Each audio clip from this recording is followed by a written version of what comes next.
This is kind of funny. This is the second call I've had the same property for a broken wash machine, and it's the same thing each time.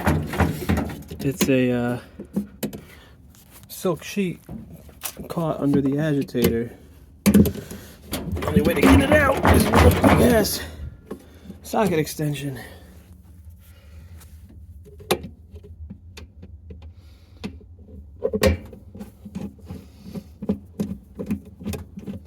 Hopefully. And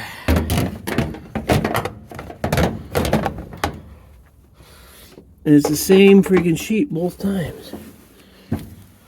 Silk. Let's just get down in there and wedge underneath there. Funny, right? Well, we'll try it again. See what happens. I'll probably be back in another year.